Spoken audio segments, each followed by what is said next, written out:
Poultry Nerds, we are here with the one, the Yeah, only we did. H.P. Murray from Gopher Ridge Farms. How are This is you? We held him down and beat him until he joined us. And then we lost him. yeah. I think he's there now. How are you, HP? I hear a GQF in the background. Well, tell us about yourself and tell us how you're doing today. Tolerably tired. I'm doing great. It's been a long day.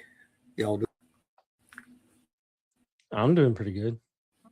Well, we were hoping you were going to tell us about your backstory and how you got started in quail. Okay, maybe I can remember that far back.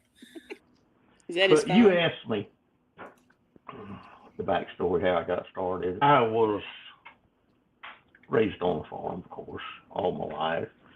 And as a young teenager and adult, we quail hunted, and we also trapped a lot of quail. We ate them as much as we did chicken. And so I knew about them as a youngster, and then, of course, I decided I didn't want to farm, and I went in the insurance business and left the farm. And when I got ready to retire, I said, I'm going to get me some quail just to have to eat. I'll have time to take care of them now. Didn't do any research, didn't do anything, and Coturnix are not Bob Whites. And so I ordered me 100 chicks, and they come, and I'm going to brood them just like you would chickens. I get me a 100-watt light bulb and put them in there and stick them out in the open. I get up tomorrow, I've got about 8 or 10 left out of 100. They've all frozen to death. Well, I raised 8 is what I wound up with, and somehow I got in touch with Robbie at James Murray Farms and got to talking with him. And of course, y'all know Robbie. He done me like we've done a lot of other people. He put me into business right. And I got my first eggs from him. And then as it began to unravel, I say, I looked in about 2 years. I didn't have cages originally. I just did aviary, I guess is what you call it. I had 2 50-foot long, 12-foot wide pens, and I just threw them on the ground. And the next thing I knew, I had about 2,000 birds. And I said, whoa, what am I doing? Mm-hmm. And it was all white birds at that, all Texas A&Ms that we don't have anymore. But I won't go there. Anyway, I decided then, like I say, I was talking with Robbie, and he was putting one thing in one ear and something was coming out the other one. And I finally got some browns from somebody locally, and then I got some from a boy in Tennessee. And I crossed those out and started my own line. And of course, like I say, later on, I got some of Robbie's JMFs. And then I started, I don't know whether y'all remember him or not, but Mr. Vale, that used to have Vale's quail up in Wisconsin. I bought some snowflakes eggs from him. And when he sent me some in phone, I said, oh, that's how they do this. And so from there, like I say, that was before even Robbie, I guess. I started putting a few in a little foam and see if I could sell them. So I get on Facebook, and this went on for several years. And then finally, it just evolved into 7 days a week, 24/7. And I look at these people. Y'all tell me how to do it. I see these people that have a full-time job, and they talk about how many eggs they're shipping a year. I don't got a full-time job. And I know how many eggs I'm shipping a year. I wouldn't have time to work and do what some of these people say they're doing. I don't know. I mean, I guess I done got old slow, but like I say, mine just evolved into what it is. And of course, everybody knows once you start hatching, I mean, meth is nothing compared to hatching Coturnix. And so That is I've so been doing true. it ever since. And I guess when they put me down there beside the wife, I'll have to quit, but it won't be because I wanted to. And that's basically where I came from. So you've been doing this for a while. Oh yeah, I did leave some of my imports out, didn't I? That's actually Yeah, what I I was fixing got to ask you about. Mr. Kaya, I believe the way he pronounced his name, in Germany. He and I and William Foster, we were always talking to each other on Facebook. When William started, he started with me for whatever reason, I don't know. And he got a lot of birds from me. And then he started talking about importation, and I'd done talked to Robbie about importation, and I knew how difficult that could be. And so one day I get this call from my postman at the post office. He said, "I got about a box of eggs for you." I said, "No, I ain't bought any eggs." He said, "Well, I got some up here." I said, "Okay, I'll be up there in a few minutes." And Kai told me he had sent me some, but now mind you, he sent them on Thanksgiving Day. That's when he messaged me, Thanksgiving Day. This is December the 31st. Oh, wow. And so I go to the post office, and I got the video. I can upload the video and show everybody of me opening that box of eggs. There was 140 eggs, and I hatched some. I don't remember the exact number. It was between 30 or 40 of them. And out of those eggs, that's not bad. I got the Sparkly Pharaoh, German Sparkly Pharaoh. I got the German Sparkly Italian, and the German Pearl, Sparkly Pearl. And I knew William was talking about it, and I talked with him about it, but I really weren't, I wasn't expecting he kind of messaged me and said, "Your eggs is in the mail." And so I'm gonna get in trouble. I turned around, and he didn't have game birds as we have in the United States.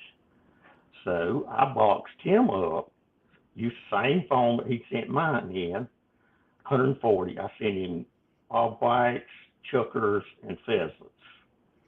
And of course, I'm doing it, they go through customs in New York. I said, "Okay, got it made." Lo and behold, I get a notice in Miami. They went through customs in Miami. A few days later, well, several days later, I get a update. They're in Frankfurt, Germany. I said, "Oh boy, I got him some game birds now." Kept waiting for him to message me and say he got his eggs, and it rocked on about a week. "No, I ain't got them." I said, "Well, they're in Germany. I don't know why you ain't getting them." And he said, "Yeah, I can see where they're at." And then, a few days later, my same mailman calls me. "Got a box of eggs up there for you." "No, I ain't ordered any." "I got a box of eggs up there for you." I go pick up the eggs, and it's my eggs I sent him. They had opened them in Germany, saw what it was, taped them up with their custom tape, and just returned them to me. Never said a word. I'm sitting there. When I seen that box, I said, "Where's the handcuffs?" Because I know I'm going. Yeah. But I have taken those, and I got some really messed up colors from them. I didn't understand, and still don't. I'm not sharp as tacks in the wood pile. So when it comes to genetics, and I kept crossing and out crossing until I have just about every color that we had in the U.S. I got sparkly genes in it now. And of course, I didn't realize when I was doing all this, it makes pretty birds, the way it changes the patterns on everything. But there again, like I say, I didn't know nothing about homozygous and heterozygous. I just could turn the quail from Germany. And I now have, well, like I say, I got them in Egyptians, I got them in Italians, I got them in Southie, I got them in Pharaoh. I don't have them in Pansy yet. I hadn't even tried that one. They're enough trouble as they are on now. But I've got it pretty well introduced to my entire line in some form. And some people say, why you want to do that? Well, if you're familiar with the German line, it's a different bird than what we known in the States. It's even different they're different from Robbie's JMF. I don't know, they just have a plumper breast, rounder breast. And to me, I like that big breast. When you pick him up, I don't want that breastbone cutting my fingers. And they seem to have a different structure. So I've tried to get as much as I could of the German in without just getting everything messed up with sparkly. I mean, I've got stuff that's not, but I mean, I'm still working with it to get the blood and not get that particular gene, if you understand what I'm saying. Mm-hmm. And that's the story on my Germans. And I got blacks out of that. You notice I left that out. I got blacks out of it, and they were the worst genetically of anything I'd ever seen. And I have yet, and I've had these, I got them in 19 or 20, I can't remember. I'd have to go back and look at the video. But I have shipped some of the eggs, but I have not posted them on my website yet, because I'm just now getting them to where they're a decent bird.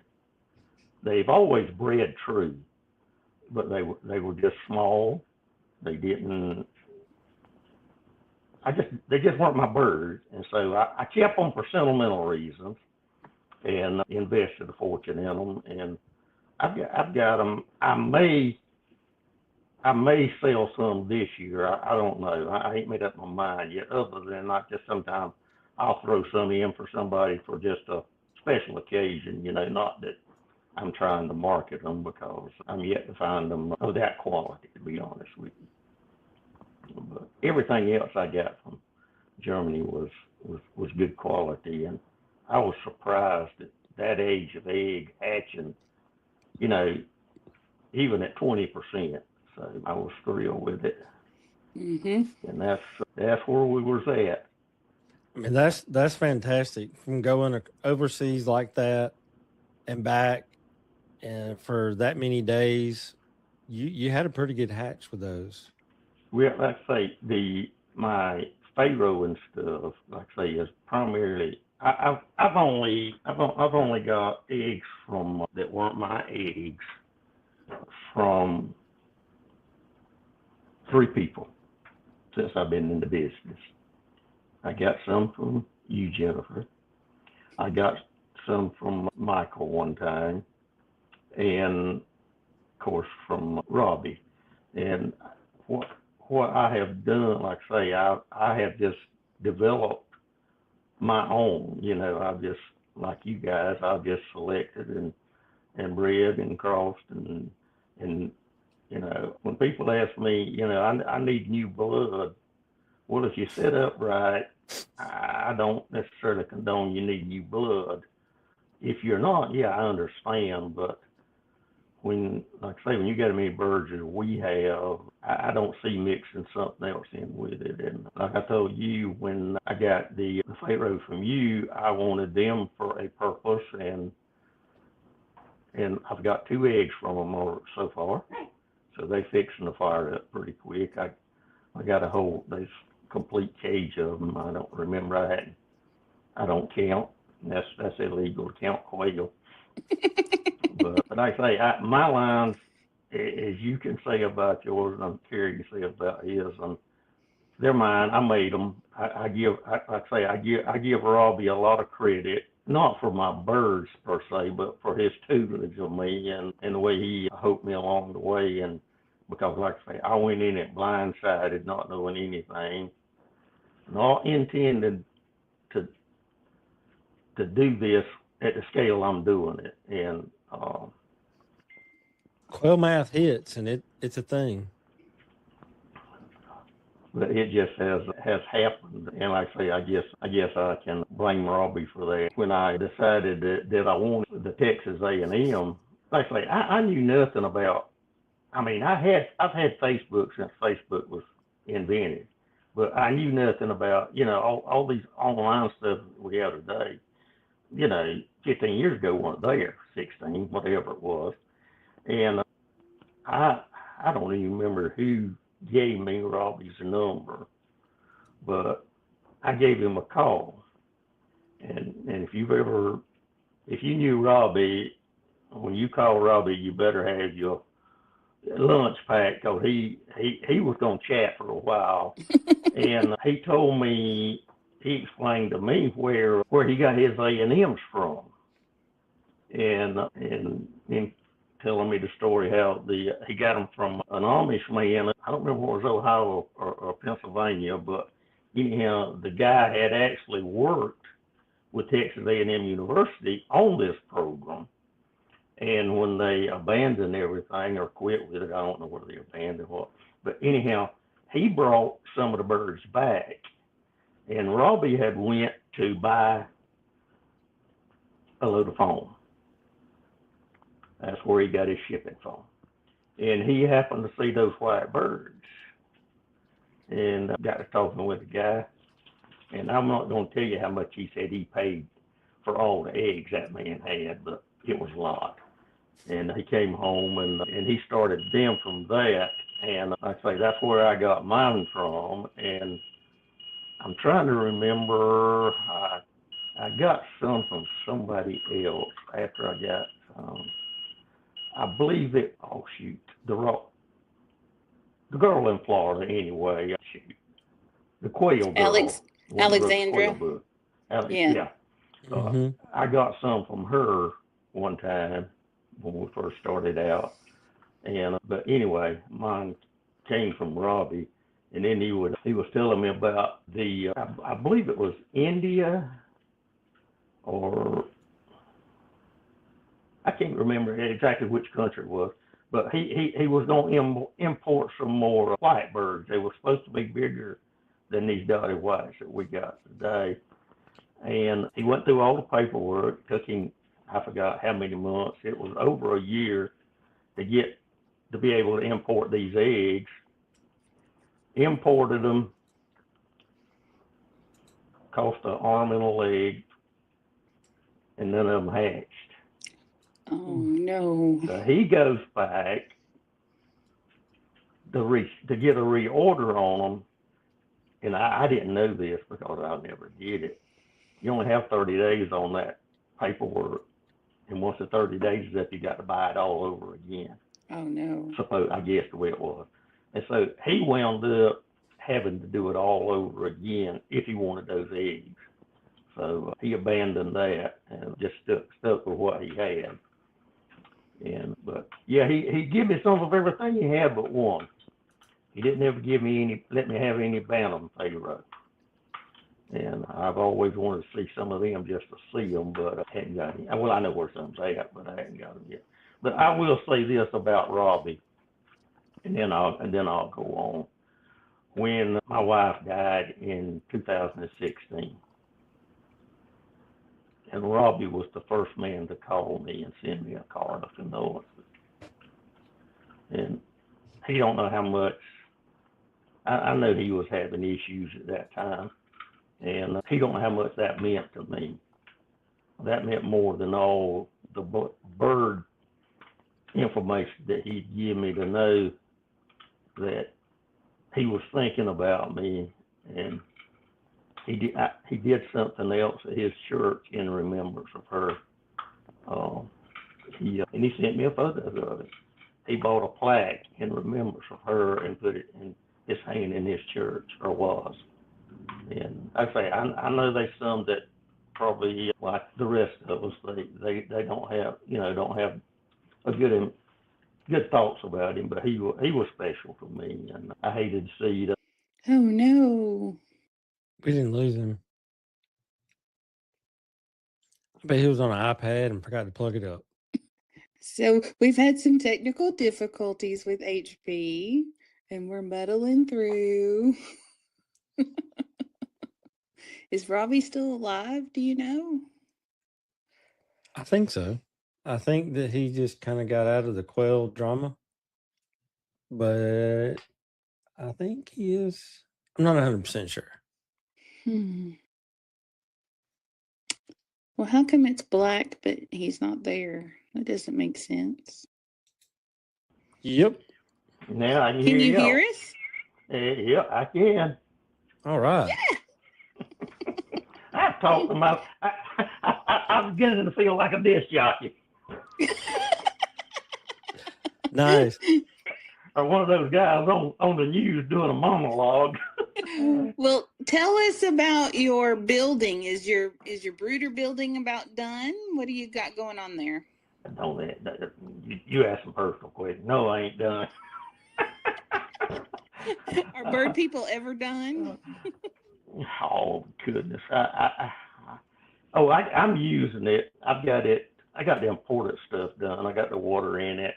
I got the heating and the lights in it. I hadn't got all the brooders built yet. I've got, I think, 6 or 7, I think, in there now, and I got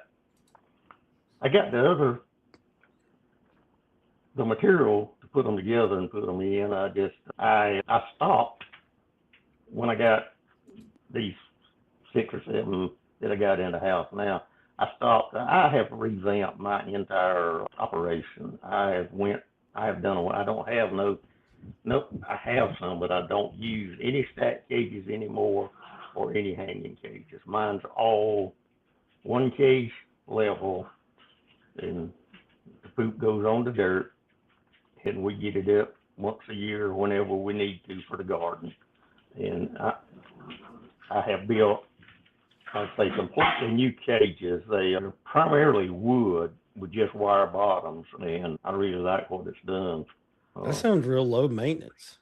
It's like I say, all you got to do is walk out there and feed them and pick up the eggs. But that brooder house, that's the greatest investment I've ever made. I mean, I told them, I said, here I am. When I started, I was 75 years old. And I said, here I am fixing to stick $20,000 in a building at 75 to raise chicks in.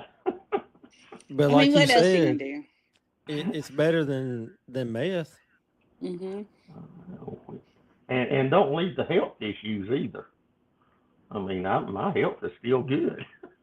In fact, I had a checkup this week and Wednesday, and she told me, keep doing what you're doing. It's working.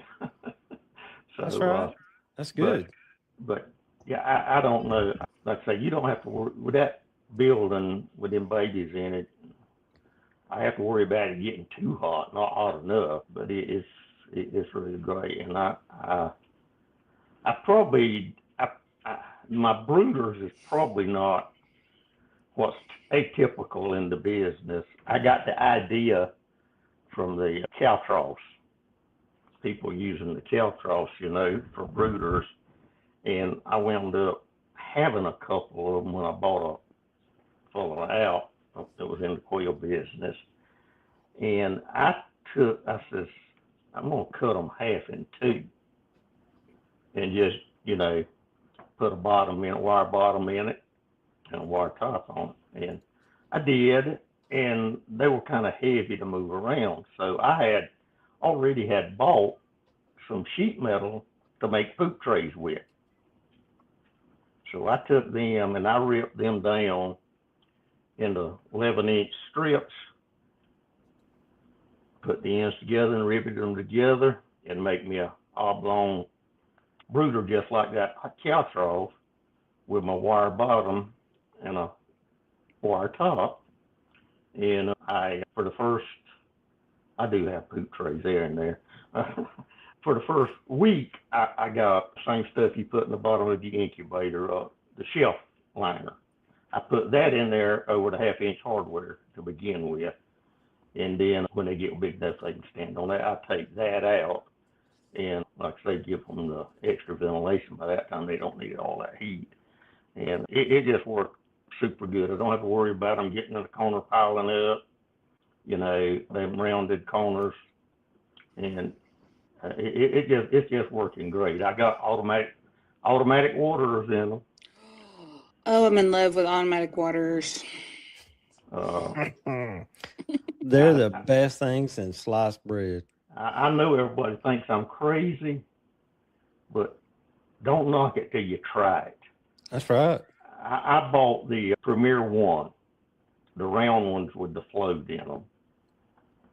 I mounted them on a 4x4, took a piece of 4x4 post, mounted them on it, put them inside the cage, the brooder, and put a 2x4 down there for them to get up on to be able to reach the water. They get up there and drink, get down. If they walk through the water, it ain't deep enough to drown them. It just blows my mind. I said, I'm gonna try it. And with the jars and the lids, especially with pine shavings or shavings, or even with towels, it will wick the water out. Mm-hmm. You don't have no wicking with this. They go up there and drink, and if they get in it,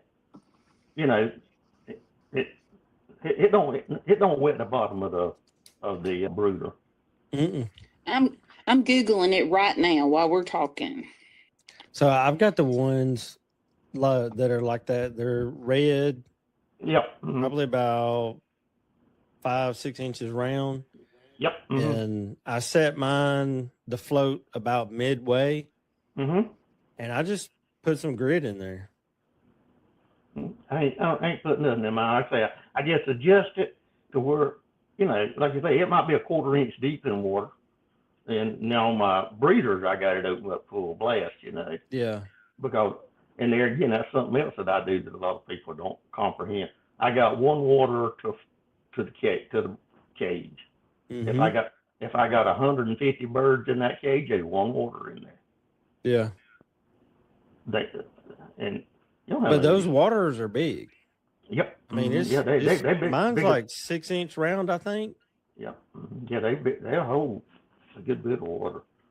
I have mine attached to a 5-gallon bucket in my brooder that I built. I built a brooder that looks like a bookshelf. Right. And, I've got them in there, and I drilled a hole in the back, ran the tube through, hooked the thing up, and I set it down. And I'm going to get some 1/4 inch hardware cloth, just a little bit of it. Mm-hmm. And I'm going to build like a 4-by-4 square that's raised up to put the water on top of it so they don't get nothing in it.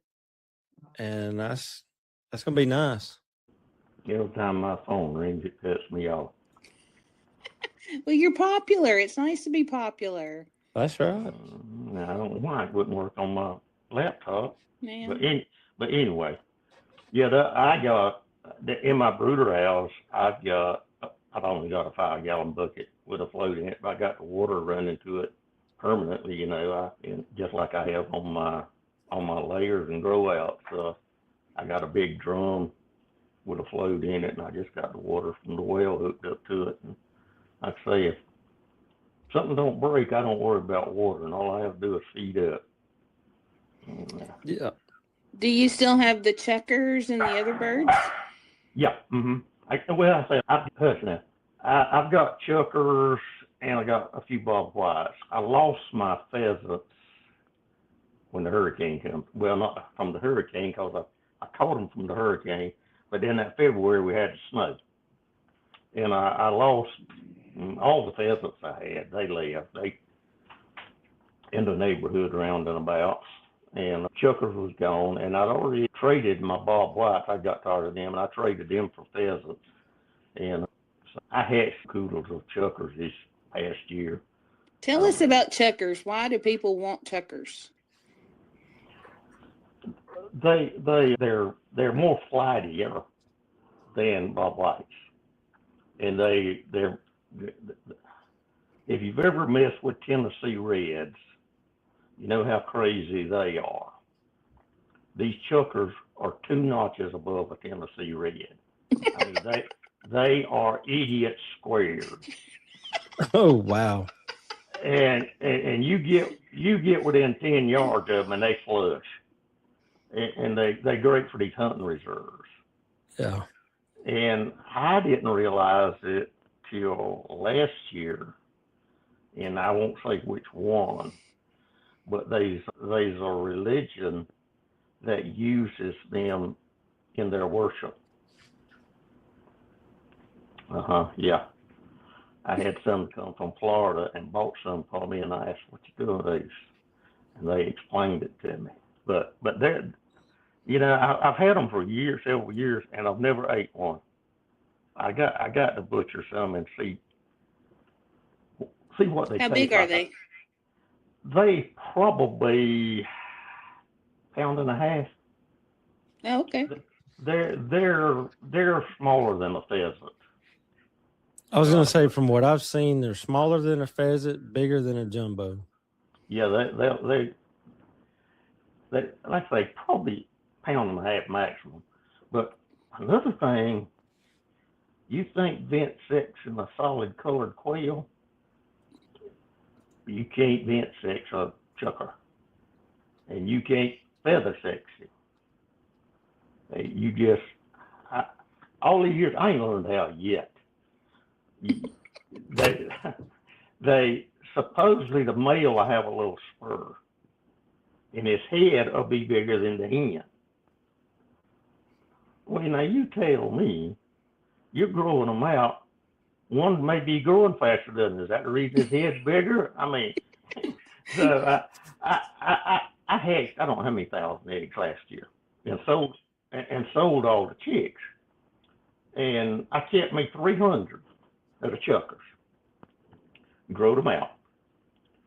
And that's when I built new cages for them. And that's what gave me the idea to redo my quail cages as well. I built them out. I had extra lumber from my brooder house, and I had some 2x10s left over. So I used that 2x10 lumber to build my chucker cages with, roll-out cages. And I put them jokers in there, and I'd go out there, and there'd be 10 or 15 of them dead. I said, what is going on? Go back next day, there'd be that many more. I put 300, I had cages there for 300, I say 300. And I says, there's something wrong. They just ain't gonna stay caged up. It ain't gonna work. So I went to work, fixed my flight pen back. And by the time, it took me a little bit to do that because, I don't know, it just did. And by the time I got my flight pen where I could put them in it again, I had 65 left out of 300. They had killed each other to that. And I put them in there, and as soon as I did, when they got in that 50-foot flight pen, they was fine. No more deaths. Well, how do you know if you can't sex them how many females you have laying eggs? On what you can tell a female how many eggs. No, really, I like I say, I can't. I still can't. I'm sure that there has to be a method, but I've not mastered it yet, and don't intend to. I've done sold part of mine. It's easier for me to buy eggs and hatch than it is to try to keep them and, have the eggs and hatch them from that, because, like I say, I got a buddy that sells them to me pretty reasonable, so it's better to let him feed them than me. In fact, the guy from the Philippines that got some of my Coturnics, he got part of my chuckers as well. and I had a blue scale. I got a few blue scales. He bought those. He wanted them worse than I did. So I'm out of the. I've got a few. I got a few gambrel left, and I got a buddy I'm gonna give them to as soon as I get up the nerve, tell him to come get them. No. And my ball whites, I still got a few of them. Not by any. A boy that had bought Copernic eggs from me. He bought a bunch of bob white eggs and incubated them, and he hatched. And bob whites, they like buttons. 98% of them are hatched when you put it in the incubator. Mm-hmm.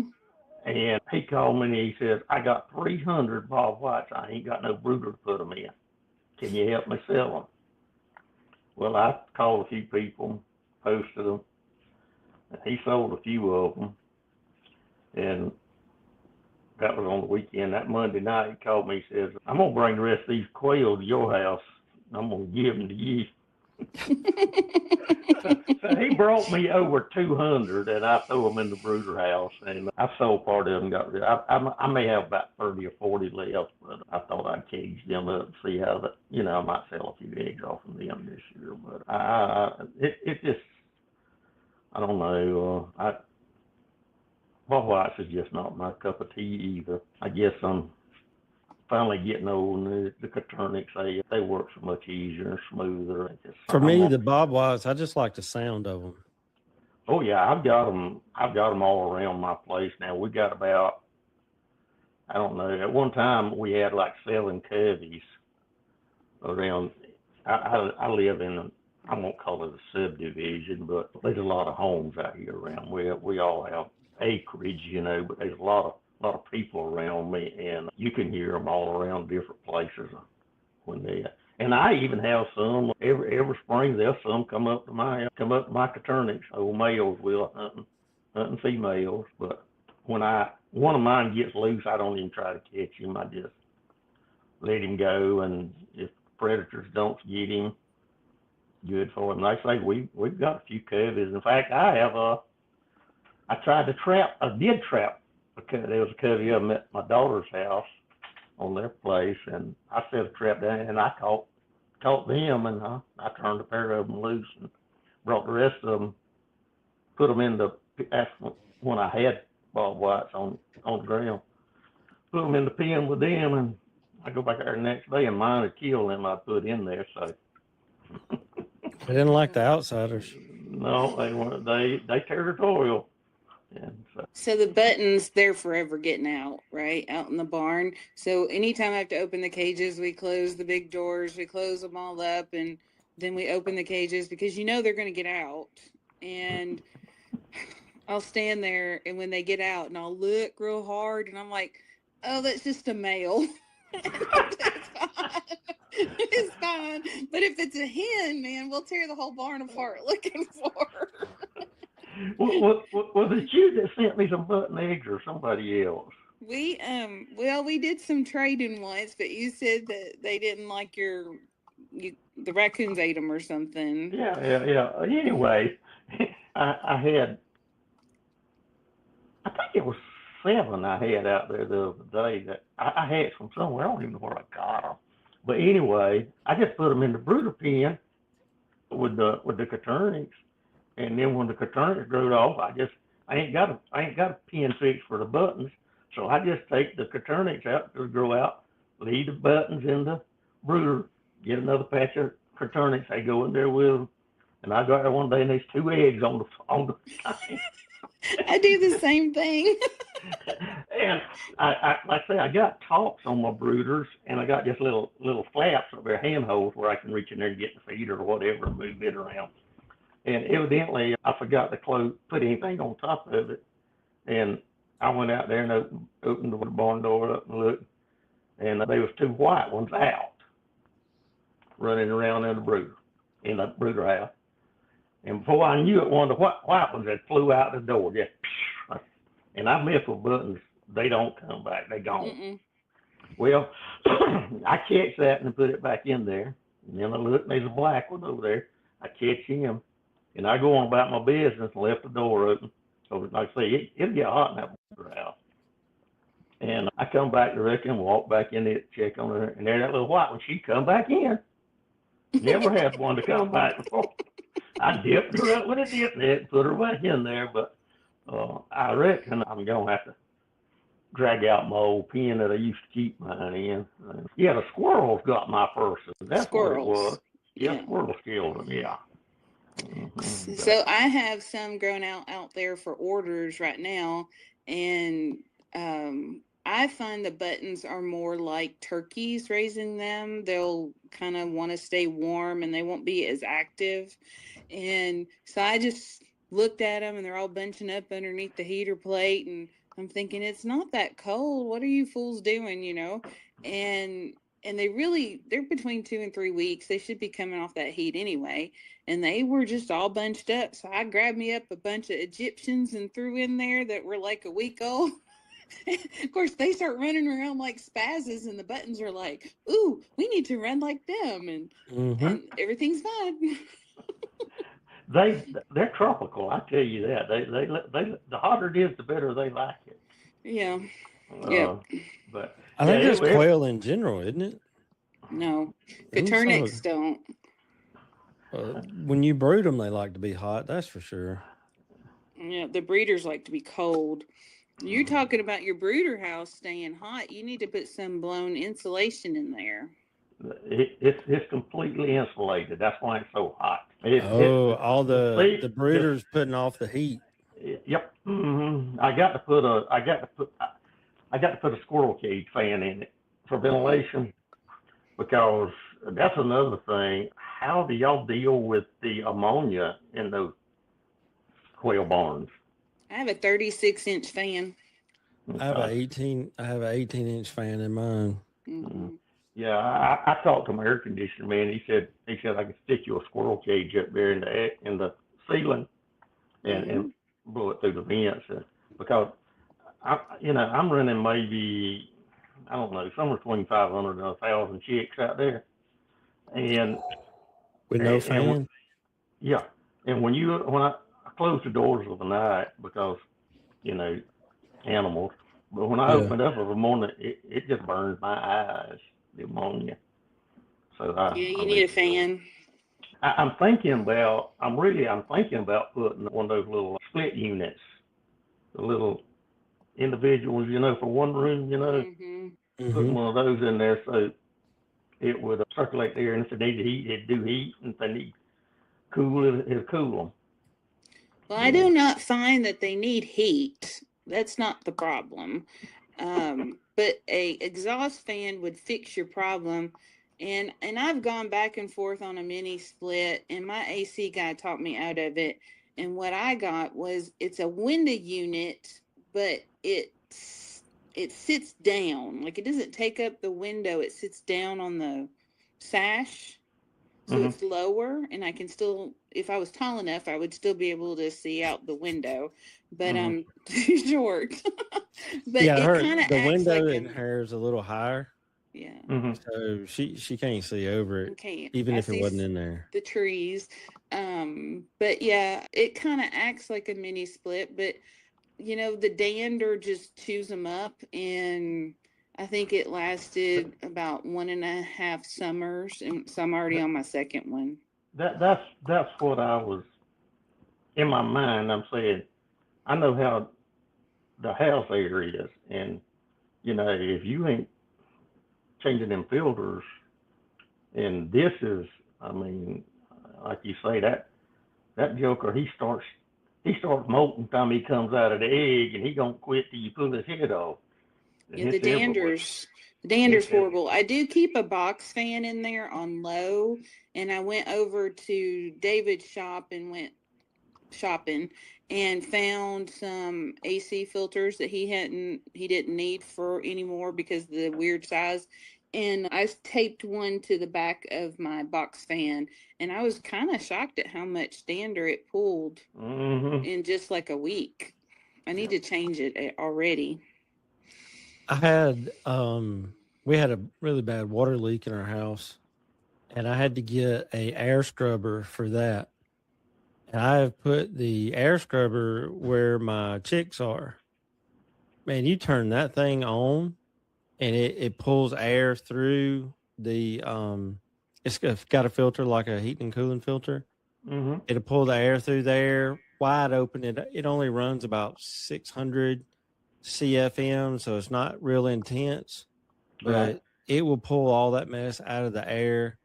I used Terry did a show where he made a box out of air filters with a box Mm-hmm. fan, and Mm-hmm. he also showed there's a company that makes a box fan that has an attachment with a filter on the back of it, and I used those for the longest, and they work really well. You have to clean them like once a week, air hose and blow them off outside, and Right. they make a huge difference. Yeah. Actually, I've talked on the mini split. I about talked myself out of that. I think I'm just going to, like I say, cut me a vent hole in one gable end and just stick me a squirrel cage in there, and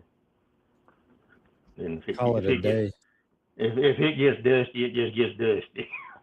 Yeah, well, I Yeah. can control the temperature in, like, it's on right now, and I can control the temperature in mine with the windows or Mm-hmm. the big door. I might leave it a couple inches up or something, Right. but I don't have a predator problem.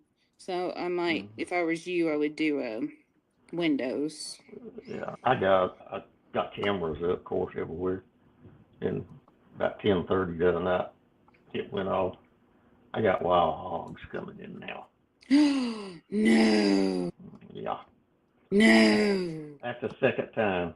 I had one once before. It's fortunately just one, and I got the first one, but I don't If you don't know. get rid of him quick, they're gonna be a It, lot more. mm-hmm. It's crazy. He don't even mess with the. I got feed stacked up, you know, on pallets there, and he don't pay the feed no attention. He just roots in the droppings. So He's a somebody's feeding him. he's a big old joker. I got him on camera. I told my son-in-law they need to come over here and just pull her side by side down there and park it and leave it for a day or two, and then come back over here one night and just wait on him when he's in the edge of the woods down there behind the house where he's at.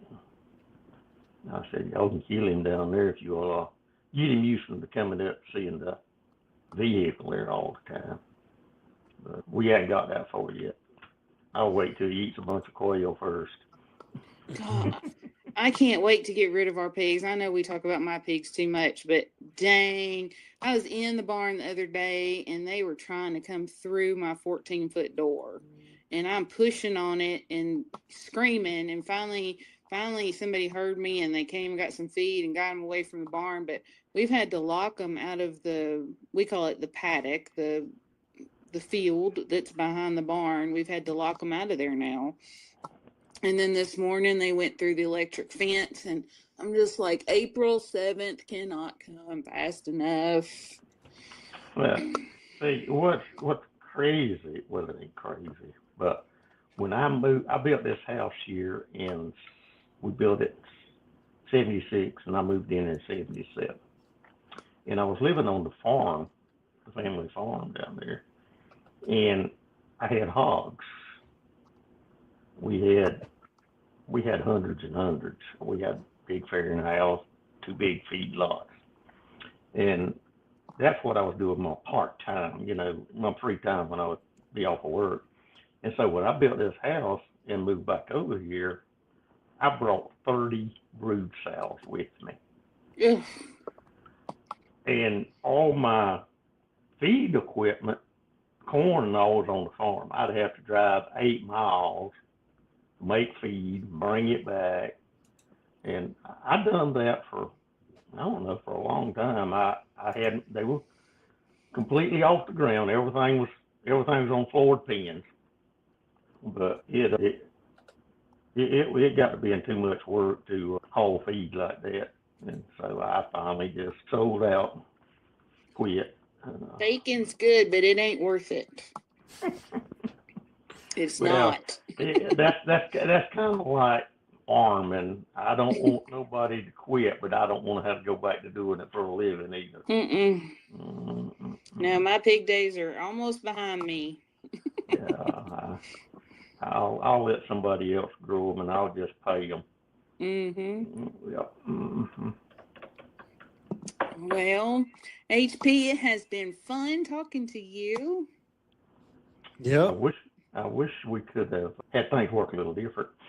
It's all right. That's what editing is for. That's right. Okay. So, but you need to come back more often. If you need a take two, let me know. Okay, Hey, I'll do. when you get a chance, if you would shoot me a picture of the new cages that you built. I'd be Okay. interested in something outdoor like that that's low to no maintenance. Okay. Yeah, it's pretty simple. Like I say, the backs are 1x8, and then just frame out the doors on top. And the front, I take 1x6s and split them and put them across the front to make a space for the egg to roll out and a space for him to get his head through to eat at the feeder and mount the water on it. And then, like I say, I got wire on the bottom and one by 1.5 or 1/2 by 1, and then the same thing on top. And then I made my top, got hinges on them where I can lift them up, or I got little openings in the middle where if I just want to open it up and stick my hand in the cage, I can. So far, I like it. It looks kind of awkward because I built them square and then had to tilt them the backs up higher for it to roll out. But nevertheless, it ain't about looks; it's about efficiency. That's right. Well, send us a picture and we'll post it. Okay, I'll get some. I think I already got some. I think I should. Somebody have my watering system.